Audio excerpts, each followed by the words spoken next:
So I'm going to just turn it over and let each of the participants introduce themselves. I'll let them introduce themselves so I don't screw up their names. So I'd like to just introduce yourself, talk a little bit about your professional background, kind of how you got where you are, and also give us a little bit of your perspective on what an employee-owned business really is. What does that literally look like? Man, you threw all those questions together. Yeah. Okay, so I'm Marie Davis. I'm the Executive Director of the Georgia Center for Employee Ownership. There are 26 state centers, most started by our parent company, Employee Ownership Expansion Network. And what we really do is just educate companies about employee ownership. And that's very broad, but we're going to explain all that as we go along. Mm-hmm. I knew about ESOPS back in the 80s. I worked for a securities firm that had someone dedicated just to doing that kind of work. Mm-hmm. But then a few years ago, I came across, they were looking for someone to do this, and I was like, oh my goodness.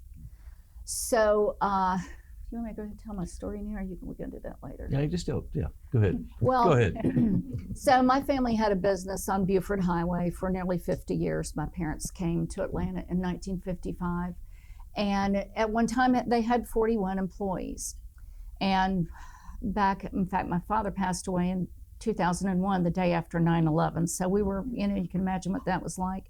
But what happened to their very precious family business was he was really the business. And so when he died, the legacy died. And that's what's really drawn me to this concept, is for this not to happen. I know we've got a family business sitting right here. It's just precious. And so I could talk about that one all day, but I've probably already used up my time on that. But just know that this is very, very passionate mission for me because of my background. Thank you. And I was in the mentoring world. So. Okay, good. Thanks. Lauren? Yeah, great. I'm Lauren Lanter. I work at B&D Industrial, and we were started by my grandfather in 47. So I grew up, as a child thinking I wanted to work there, and then I went through a long period of thinking I never wanted to work there. So after graduating from Georgia, I went to Atlanta, and that's right, and worked for a hedge fund for about 3 years. And then my father kind of came calling and pursuing me a little bit. He definitely led me back to the business while letting me find my way. And so I've been with B&D for 17 years. We're an industrial distributor. We also do some repair work, primarily on gearboxes, and a solutions provider. So we've been on Lower Poplar since the 50s, and Macon and B&D, a lot of people still know us as bearings and drives, but we've been here a long time. And so that's a little bit about me professionally. I am third generation family. Our business is 60% family, 40% ESOP. So we're a little different dynamic. And I run the company with two of my cousins, and was fortunate to work with my dad until he retired in 21. So lots of family, like you were saying, in our business. And I guess I'd heard about ESOPs probably like most of you have, just, you know what they are. But in 2015, we put in our 40% ESOP. So that's when I really learned a lot about ESOPs, and we'll get into that. Thank you. Okay, Michael. Good morning. I'm Michael Knight. I serve as the Director of Pre-Construction with Sheridan Construction here in town. We're a commercial general contractor. We were also started in 1947, so going on 78 years now here in the community. And my role is on the front end of things, estimating, putting pricing together, overseeing all of that stuff as it goes out the door. I'm probably the oddball out in that I've never worked anywhere that wasn't an ESOP. So, I've been there about 10 years now. And when I started, it was kind of the first year that Sheridan had gone to 100% ESOP ownership. In 2006, we started with the first 49%. And then in 2016, we went 100%. And I started January 17. So, my entire career has been an ESOP, so it's all pretty familiar to me. It feels normal, but in talking with other folks around the community, I get the uniqueness to it and the questions around it. So excited to be here to talk about that and share that perspective with you all. That's great. Yeah, I actually knew the Sheridans growing up, so it's kind of interesting to see that transition. Yeah. So Lauren, maybe you mentioned 2015, you went through that process What kind of led you to go there, and what were some of the key challenges that you faced as you went through that transition? Yeah, that's a great question. So we had some family owners that were looking for liquidity, kind of reaching, the retirement years of their life. And a lot of times with family businesses, you're very tied up in it and not a lot of other assets a lot of times because it's all, wrapped in the business. So they were looking to, as I said, get some liquidity, and we were going through the different options. And B&D's always had like a very entrepreneurial spirit and an ownership culture. And my grandfather would actually sell shares to employees, and when you could get away with no interest rate, he would do no interest rate. Then the IRS started requiring it, but he always made it very affordable for them to be owners, and so that culture was already there. And so when we heard about ESOPS, my father really is the one that started pursuing it with his sister and brother. And as we learned more, it was a really great fit for us. We felt like it was, an extension of what we already had, and it would bolster it back. Obviously, we had a few people that were owners, but not every employee. So it just became a very attractive path to sort of check off the ownership issue, and also a really great tool to use for employees. So how did you get to the 60-40 decision? Probably randomly. I mean, we knew we didn't want to go over 50 because we are still very proud to be a family-owned business, and we have family still in the business, like myself. And so we thought we would just start at 40, and that's where we've been successful. Okay, good. Thank you. So Marie, you could talk about your organization a little bit. Can you maybe talk about some of the misconceptions that people have of ESOPs or employee-owned kind of businesses? And then following that, there's probably some people in the audience interested in this topic. Maybe talk a bit about what resources are available in Georgia or nationally to help people get better educated on this. And there are a lot of misconceptions. And my good buddy over here, Will Lee from Applied Economics, we did a whole seminar on misconceptions of ESOPs. And I would say the number one is probably that the inmates will run the asylum. People think that the day after you become employee owned. I'm going to ask Michael about that. Just a joke, really. But they think, oh, well, I don't want my employees telling me what to do. That's not the way it works. And we've got great backup here. I love it when I have somebody with me that can say this is true. Every company of any size will have a board of directors. If you don't, then you have to have one as an ESOP. And really the only thing that changes right away as far as management, and that's one of the beautiful things about employee ownership, is no one comes in there and fires your people. The board is still in control. What really happens is that, how many trustees do you have on your board? 5. Just one. So an ESOP company always has at least, wow, I'm really impressed with 5. And that trustee is supposed to make sure that they follow the laws of ERISA, which is how employee-owned companies are governed. Which, by the way, I have to throw this in there, employee-owned companies were created, or the concept was created back in the 70s. As a way to kind of make sure that, it really made an ESOP a qualified retirement plan, but also as a way for you not to get cheated, and you don't get cheated, and you don't cheat your employees. And so the IRS and the Department of Labor are the ones that manage it. And so that those trustees are the ones that make sure the company doesn't get in trouble. Okay. So they're very, very important. And so another big misconception about, and I love that you already addressed this, is that you got to sell the whole company. Some companies start with 10%. You can do as little as 10%. And so that's why we want people to come to us, because we're going to put you in front of people who are going to really look at your situation and say, this is what you need to do. This is what you need to do. You need to do. Everybody's different. It depends on your debt structure, your management. Let's just say that you have a founder who's very young. They don't want to retire. They want to see there and watch that company go, more successful. Or you might have somebody that's walking out the door, which we really don't want companies to do, and they just want all their money. So it just depends. So those are some of the misconceptions, that it's just really hard to do, and it is hard to do. But selling the company's hard to do. So. And what kind of resources are available? Oh, for there are a folks? lot of resources, and I love talking about these.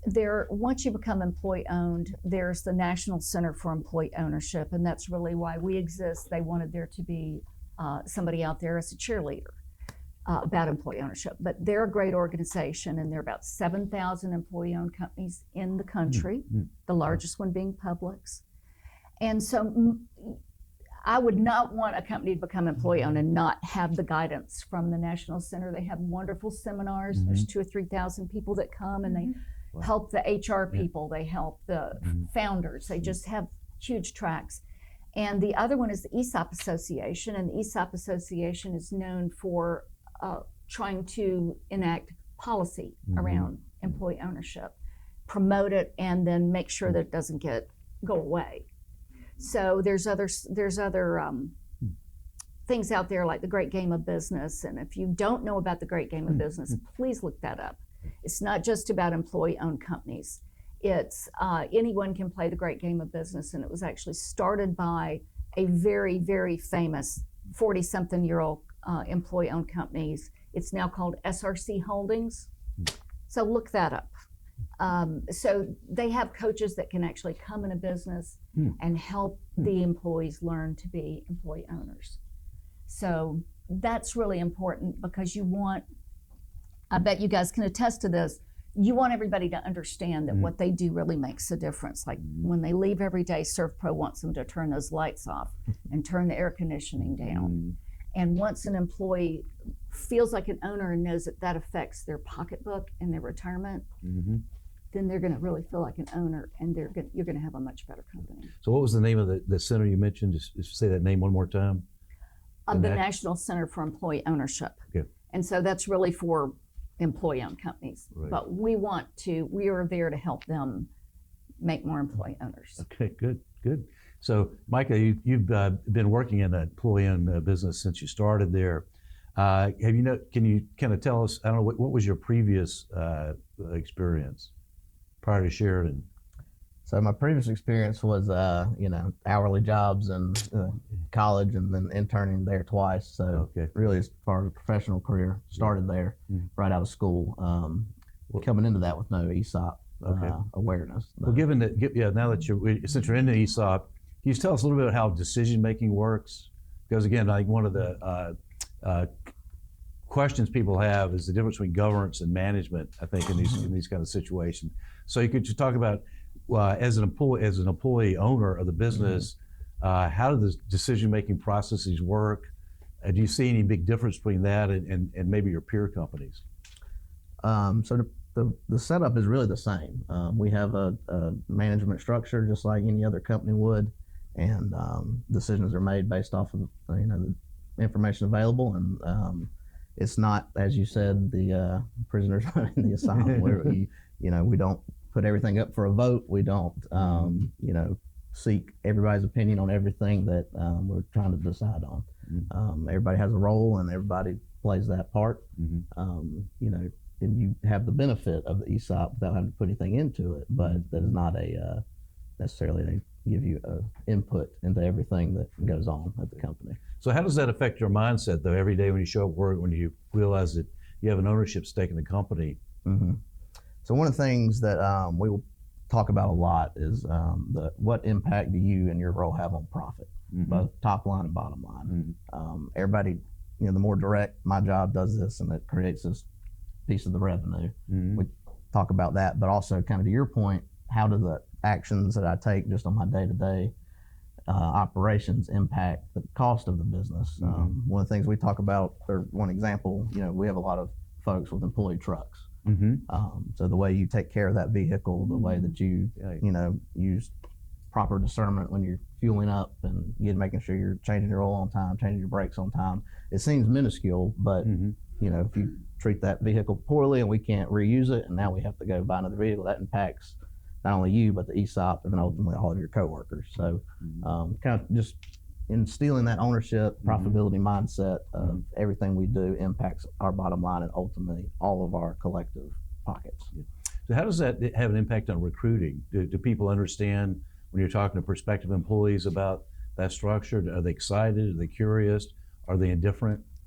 get a lot of curiosity. I think, you know, it's kind of a gray concept when you come in. People don't really know what you're saying, and I think it's a tougher sell when you're talking to folks my age and younger, and coming out of school with this ESOP. But I mean, it's a great thing, but you can't, you know, you don't see the benefit for 50 years. So you know, not as much impact there. But folks that have been through a little more of their career understand the value of, you know, an added retirement account essentially.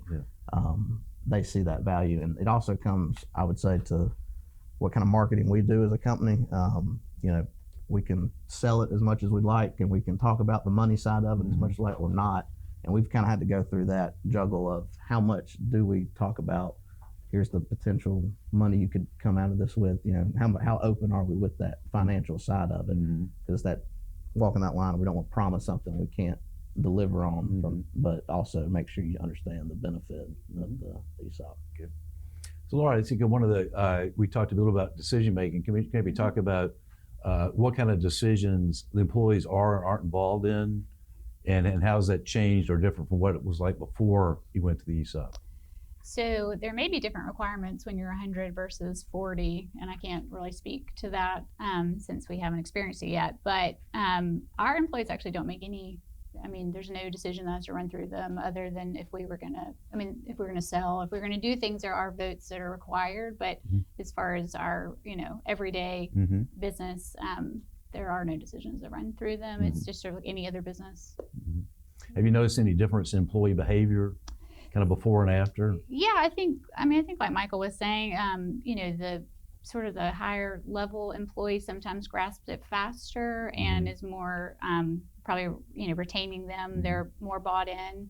And then we're 10 years in. So I think about year 5, the rest of everyone also started to say, wow, like, you know, not only are you contributing every year, but I'm getting compounded growth off of the share price. And, you know, obviously we have to perform for that to happen. So we're able to make that distinction between, you know, when you contribute to your 401k, you know, you have to contribute for the company to match. You can't control anything that's happening in your investment portfolio. You know, here at B&D, we're contributing on your behalf, no dollars of your own, and you can directly impact that bottom line profit, which leads to better valuations for the company and then higher share price.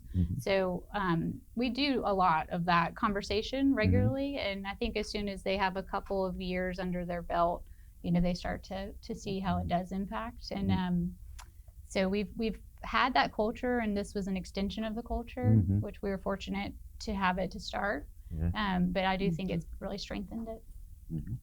Okay, good.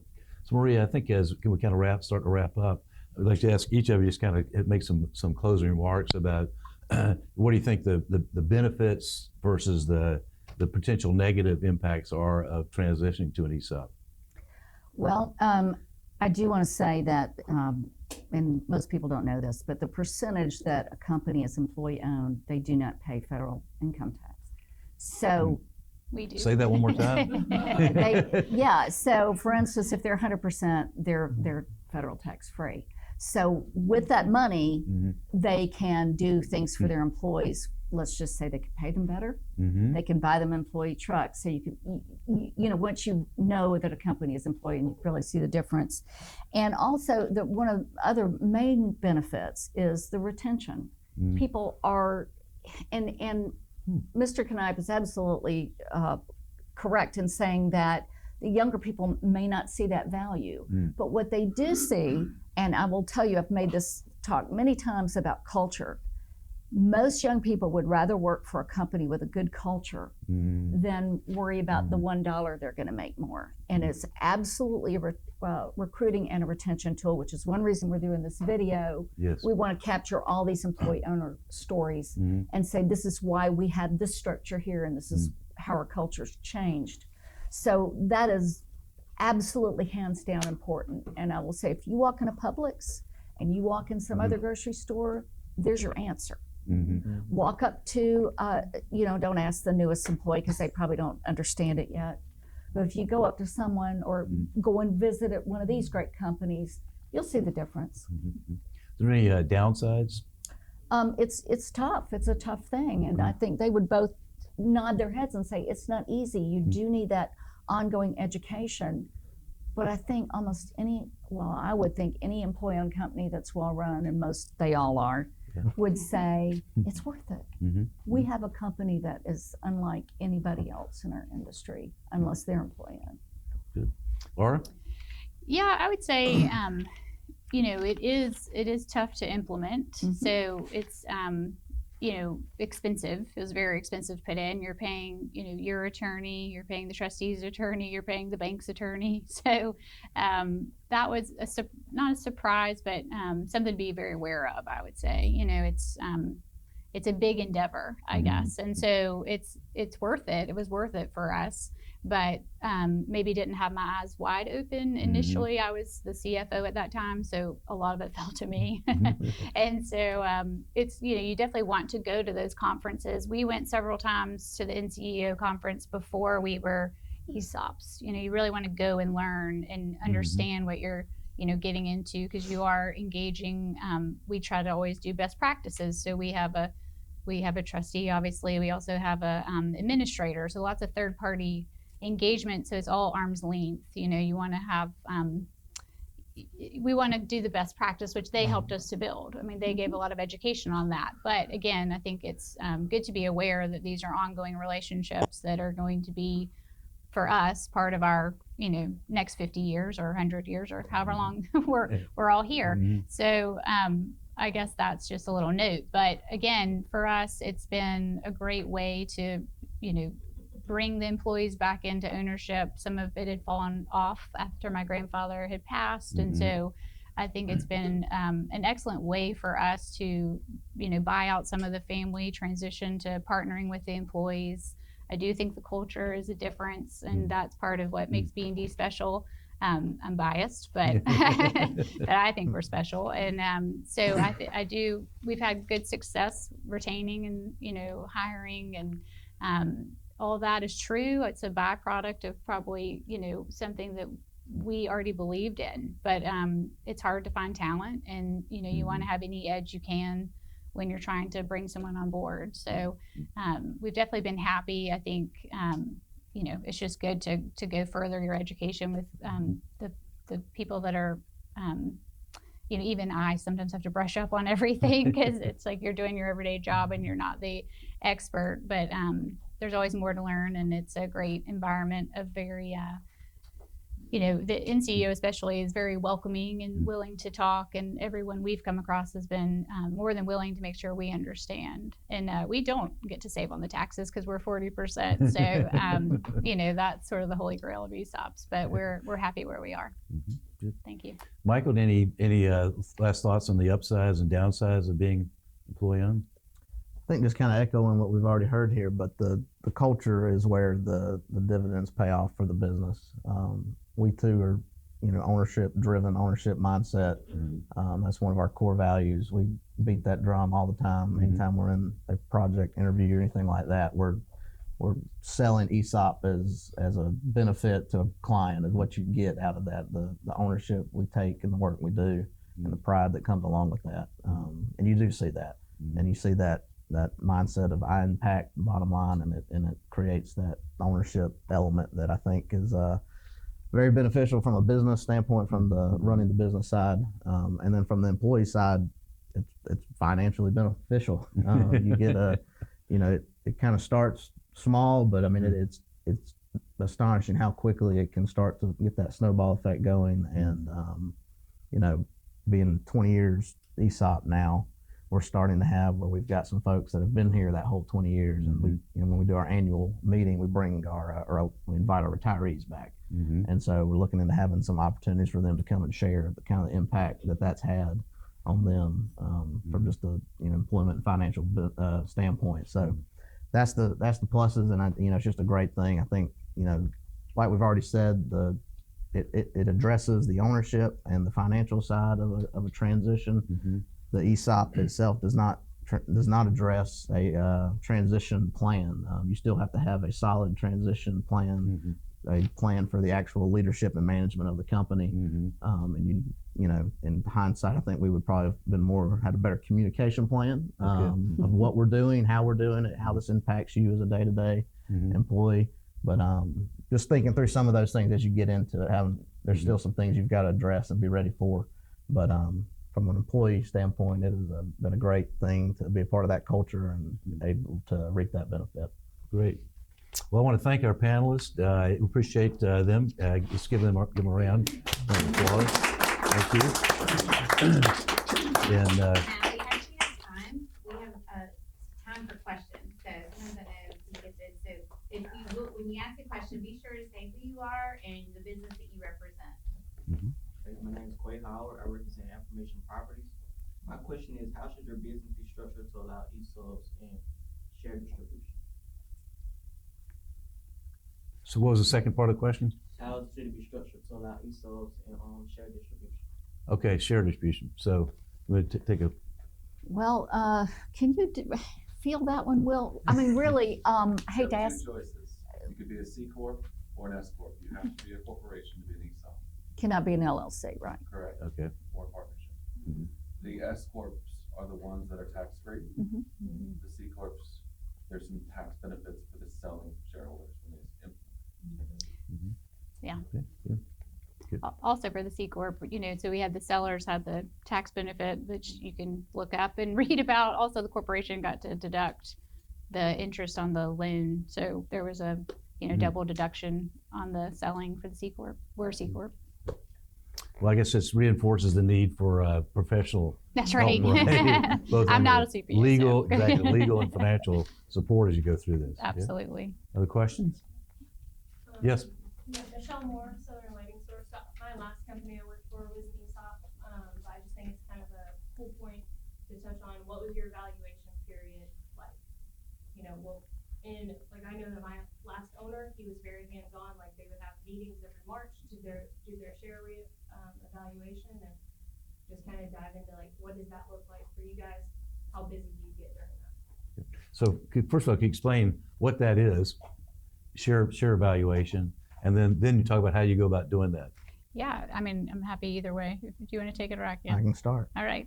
Yeah, so every year you go through a share evaluation process. You have a independent evaluator that comes in and reviews financials and backlog and things of that nature and establishes that share price that then gets applied to all the employee shares and thus the account values that you're able to provide for all your employees.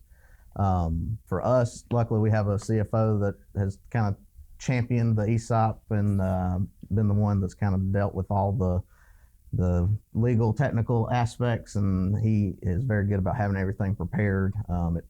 If your books and everything are in good shape and cleaned up, it's a lot of a faster process than if you got to start chasing information.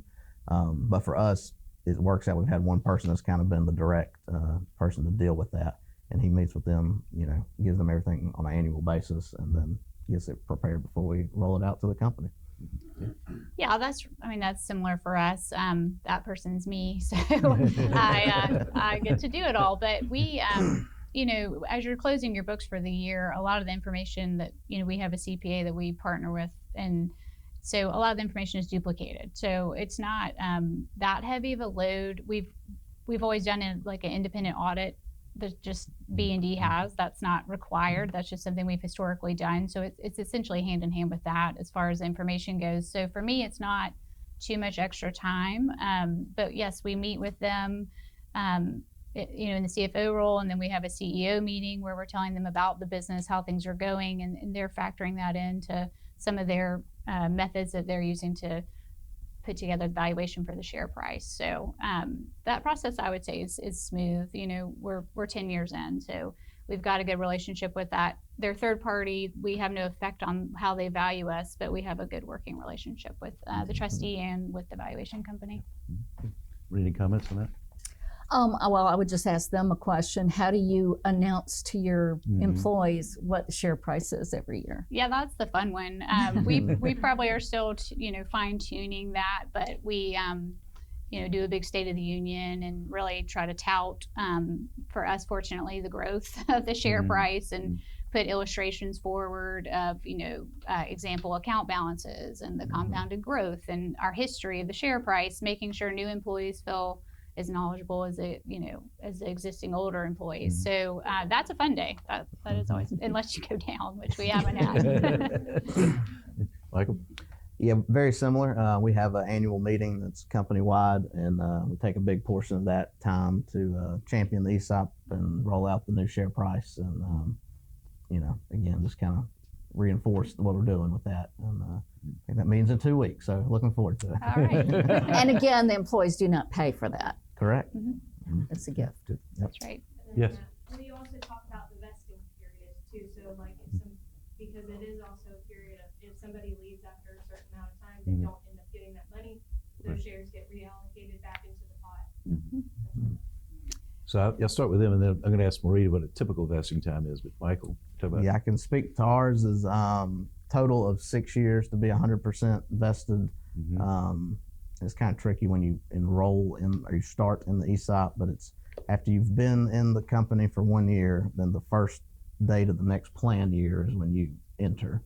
So if you start in July, you have to wait till the full July for a year, and then the next January, and then you would start being in the ESOP. And then from there, it's 5 years with 20% each year of what you would be able to get if you left the company. But after about 6 years, you're 100% in. So if you left the company after that 20%, you would get your 20%. You would get your 20% of your value. That's right. Okay, good. Yeah, so we had a 401k before we put in the ESOP, so we just matched our plan, which was also 6 years. But that's helpful to tie those together, just because it's easier for the employee to keep track of the benefits. And so, we mirrored our 401k plan for our ESOP document and plan. We're a little different. You can go retroactive or you can go forward. So when our employee hits 1 year of service, we go back to the January of that plan year. So we try to be as, get them in as quickly as we can. Any comments on kind of typical vesting? I don't know the answer to that. And that is one reason why you have, I don't know, but I will say that that's probably decided by the company and their people that are working with them, the service providers. Yeah, I mean, the Set that up in the administrators having beginning. that conversation. So don't know what an average one is. You want to throw an answer out? Or do you know? Around 5. 5. 5 yeah. years? And I've seen time 5 to served, 6. like if Mhm. the selling shareholder wants to reward someone that's been there for 30 years and they're about to retire, they're not gonna get that benefit as much as someone that's going to be there for another 30 years. You can make them best if they want. Mm-hmm. So I guess the answer to that is They're very it's somewhat malleable. Right. It depends. It depends. Which is, again, the need for education and advice, right? One more question? Yes, way in the back there. Carla Sister, I'm from Third Fleet Digital. You mentioned that the employees don't have any voting rights. I guess it's the board, and if it is the board, who do you choose to be on your board, and how does that process work? Good. Laura, you want to take that? Well, we have a trustee that represents all the employees. So he's really their vote as far as the board goes. So they have a say through him. I mean, he has a fiduciary responsibility to protect the participants. So, I guess that would be my answer. And then I don't know, there are certain things that have to go to a vote to the employees, but I don't know off the top of my head what those are. I know one is if you sell the company, but I think there's maybe 4 other types that are, legally you have to get each owner's vote on. Micah, do you have any, you mentioned you have 5 trustees, and Wow. since you're an employee shareholder, what kind of visibility do you have into what those trustees do, and what's your relationship with them? I think I misspoke earlier when we asked that question. We have 5 board of directors, and we have the 1 ESOP trustee. Okay. Similar to their setup. But our trustee comes. He comes to our annual meeting that we have. And he speaks from that side of it, and he is making employees aware of what resources we have, what what we can do, what information we can ask for. Just kind of laying that out to the employees. But outside of that, there's not a whole lot of interaction. We have access as needed to him. But yeah, it's that's kind of where the interaction is right there. Maria, I'm sorry, I cut you off. No, that's okay. I just Yes. Yes. wanted to say she might be thinking of the co-op model, which is another form of employee ownership. And in the co-op model, which there's some very large ones in this country, but it works very well with just like, let's say a dry cleaner where there are just a few employees. And that is where everyone that buys into the co-op has a vote. And so if the founder chooses that model, then they lose any voting. I mean, they have the same vote as the other people in the co-op. And then the employees do vote. Okay. Good. One last question? Yes. I'm from Watercress Macon. My name's Victoria. I was just asking for the people that do have the ESOP and employee ownership, did those employees come in with a certain amount of shares, or do they have ability to add to that over time? Share distribution. Yeah, which we didn't touch on, I think was asked earlier. I'm Yeah. happy to start. So when you do put in an ESOP, we sold 40% of the company, and that's a lot of shares. And so they go to the trustee and they're not allocated, and you get to form your own allocation schedule. So we chose a 20-year schedule. So we're 10 years into 20 years of distributions that are set. We're contributing the same amount every single year. And those are getting allocated to the employees based on a percentage. So their compensation over the total company compensation is their percentage. So if they're 3% of payroll, then they're getting 3% of that money that I contributed that year, and for this 20 years. And then once we're outside of that schedule, the company we could contribute as much or as little as we wanted on an ongoing basis. As people retire, there's opportunities to recycle shares to participants, or you can actually, repurchase shares. So there's a lot to the process. So we're still under the original model, and that is how ours is built. Good. Did that answer your question? All right, good. Well, One more Thank round you. of applause. yeah. Thank you, guys. Yeah, thank you.